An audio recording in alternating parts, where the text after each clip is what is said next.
तो तुर्की को लेकर बड़े खबरें हैं कि तुर्की की डिफेंस इंडस्ट्री जो है, देखिए नेटो की समिट होने जा रही है अगले महीने अंकारा में, राजधानी में, तुर्की में। और वहाँ पर जो है नेटो चीफ का जो बयान आया है, जो उनके इशारे आए हैं, उसके मुताबिक अंकारा में नेटो समिट के दौरान एक बड़ा डिफेंस इंडस्ट्री डे होने जा रहा है, जिसमें हथियारों की दुनिया भर की, खासकर नेटो देशों की कंपनीज आएंगी और कई कॉन्ट्रैक्ट्स होने वाले हैं, डिफेंस डील होने वाली है। और बताया जा रहा है कि अमेरिका ने जो है वो मुहर लगा दी है। डोनाल्ड ट्रंप ने तुर्की को 6,600 करोड़ के जेट इंजन्स देने के लिए जो है वो स्वीकृति दे दी है, उस पर मुहर लगा दी है।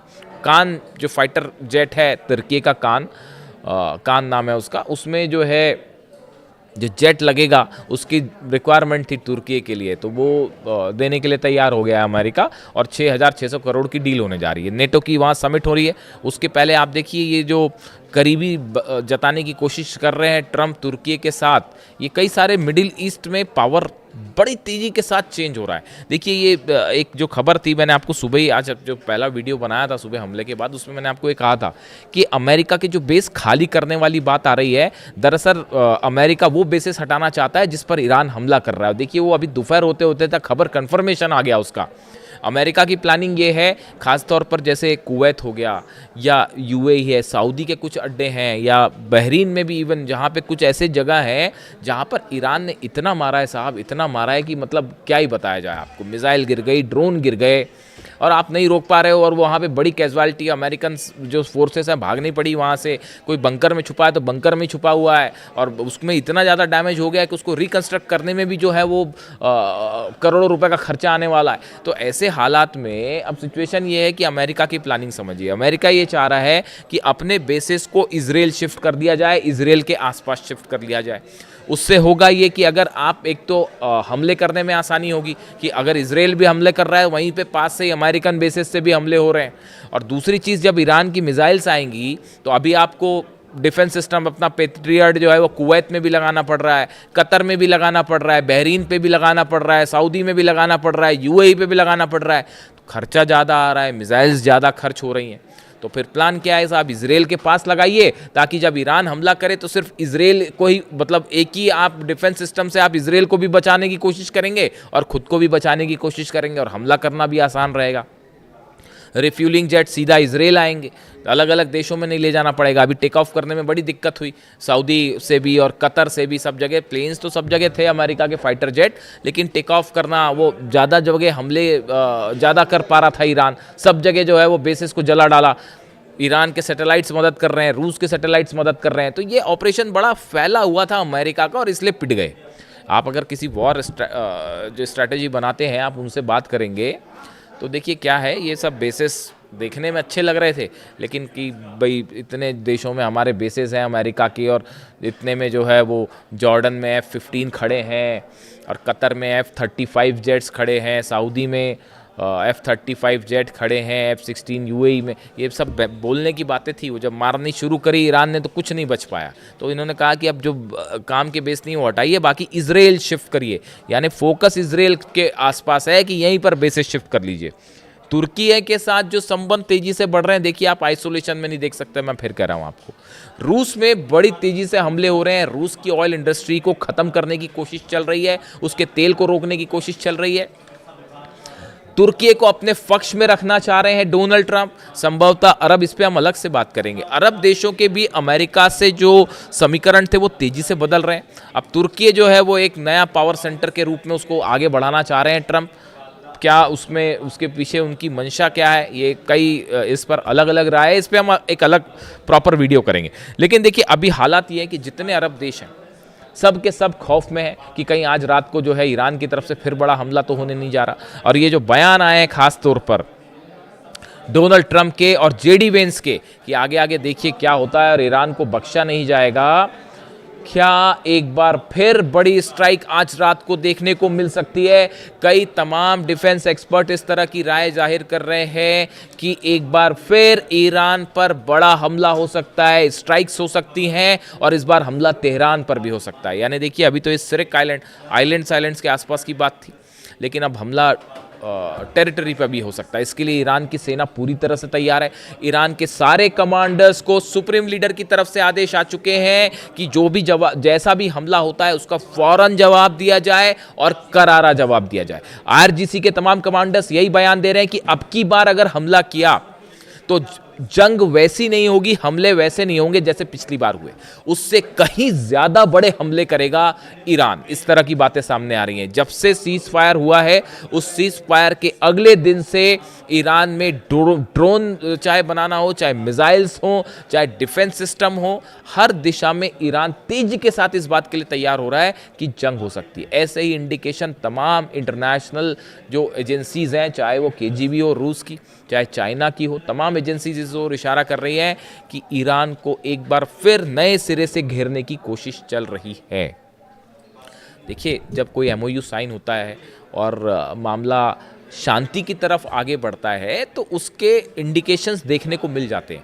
लेकिन यहाँ हालात ये हैं, अमेरिका अपने एयरप्लेन्स की, अपने सैनिकों की, रिफ्यूलिंग जेट्स की, रडार्स की रीपोजिशनिंग में लगा हुआ है कि एक नए तरीके से ईरान पर हमला किया जाए। तो उसके लिए बहुत ज़रूरी है। देखिए, कभी भी जब जंग होती है तो उससे क्या होता है कि आपने अगर कोई मिसाइल फायर की तो जो दुश्मन देश होते हैं, बड़ी सारी एजेंसीज जो हैं वो इस बात का अंदाज़ा लगाती हैं ये किस बेस से फायर हुआ, कौन से टाइप की मिसाइल फायर हुई, वो कितने एल्टीट्यूड पर जो है ऊपर तक गई, कहाँ पर उसने हिट किया, क्या उसको रोक पाया, डिफेंस सिस्टम नहीं रोक पाया। चीन ने इस हमले के दौरान, चीन और रूस ने अमेरिका की जितनी मिसाइल्स फायर की गई, जिन लोकेशन से मिसाइल फायर की गई, जिन बेसिस से फायर की गई, एक एक चीज़ को डिकोड कर लिया है। यहाँ के तक कि F-35 जेट्स जो गिरने शुरू हो गए, उसकी बड़ी वजह ये थी उसका हमला करने का पैटर्न जो है वो ईरान भी अब अच्छे से समझ चुका है और उसका बड़ा एनालिसिस किया गया है कि कैसे अमेरिकन जेट्स को फंसाया जाए और गिराया जाए।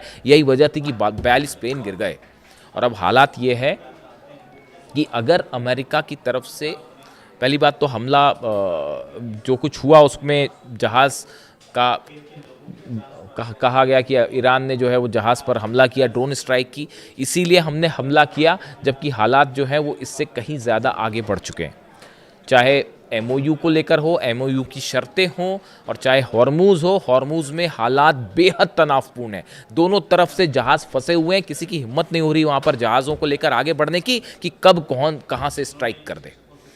और ऐसे में वो नए रूट की जो बात है वो भी फंस चुकी है। यानी हॉर्मूज़ में जंगी हालात हैं, पूरा तेहरान ईरान अलर्ट पर है, अमेरिका की तरफ से धमकियां आ रही हैं, अमेरिका के राष्ट्रपति की तरफ से धमकियां आ रही हैं, बहरीन में बेसिस जल रहे हैं, अरब देश खौफ में कहीं हमला ना हो जाए। और आज दोस्तों, अमेरिका और ईरान में एक बार फिर तल्खी है, फिर से तनाव बनता नजर आ रहा है और आईआरजीसी ने हमला किया है, जवाबी हमला किया है अमेरिका के अहदाफ पर, अमेरिका के ठिकानों पर। जी हां, ईरान और अमेरिका के दरमियान कशीदगी एक बार फिर बढ़ गई है। ईरान की इस्लामी इनकलाबी गार्ड्स कोर यानी आईआरजीसी नेवी ने दावा किया है कि उसने अमरीकी फौजी टारगेट्स को निशाना बनाया है। ईरानी हुक्काम के मुताबिक यह कार्रवाई ईरानी साहिली इलाकों पर होने वाले अमरीकी हमलों के जवाब में किया गया जवाबी हमला है, यानी पलटवार है। आप देख रहे हैं न्यूज़ 18 का सोशल मीडिया प्लेटफॉर्म, मैं हूं विशाल आजम। आईआरजीसी नेवी की जानिब से जारी बयान में कहा गया है कि इस कार्रवाई में खित्ते में यानी पूरे रीजन में मौजूद अमरीकी फौज की तैनाती के मुकामात को निशाना बनाया गया।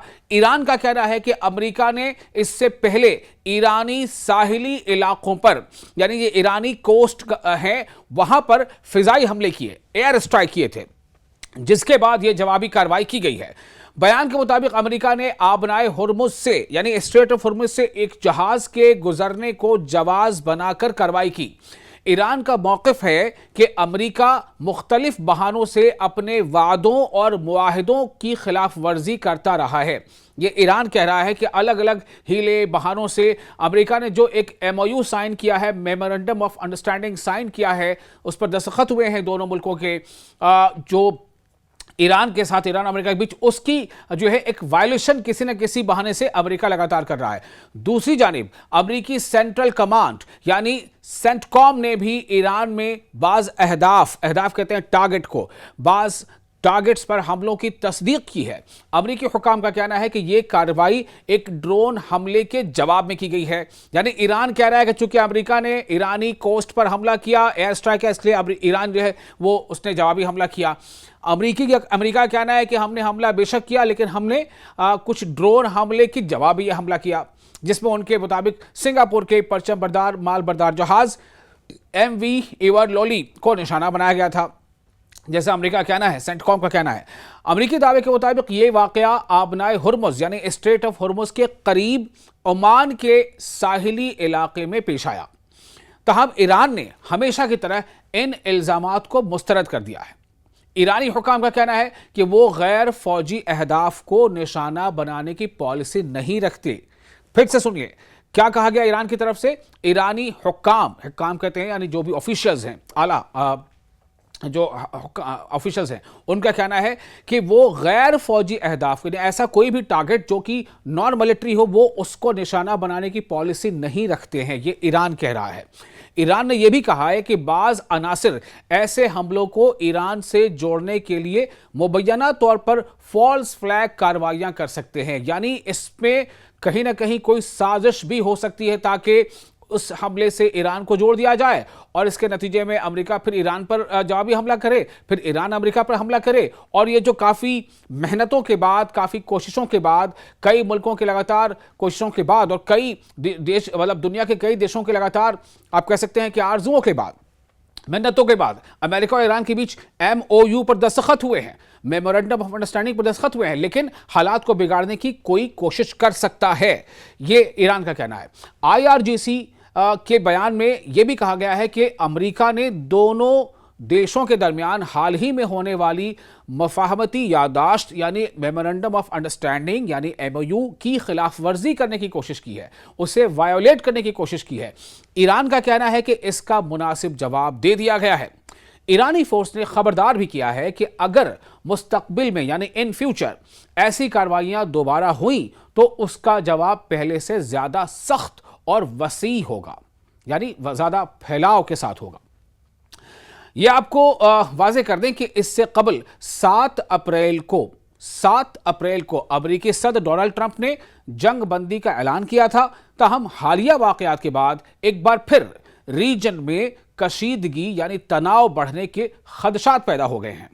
फिलहाल दोनों जानिब से सख्त बयानात सामने आ रहे हैं, जबकि आलमी बिरादरी यानी वर्ल्ड कम्युनिटी जो है वो सूरत हाल पर गहरी नजर रखे हुए है।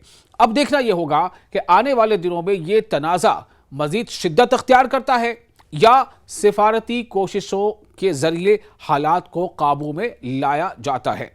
फिलहाल इतना ही, लेकिन हाँ, हालात जैसे जैसे बदलेंगे वैसे वैसे आपको हम कोशिश करेंगे कि आपको अपडेट रखें, आपको ताज़ा जानकारी पहुंचाएं। आपको ये वीडियो कैसा लगा, आप इस बारे में अपने तासुरात हमें कमेंट बॉक्स में लिखकर शेयर कर सकते हैं।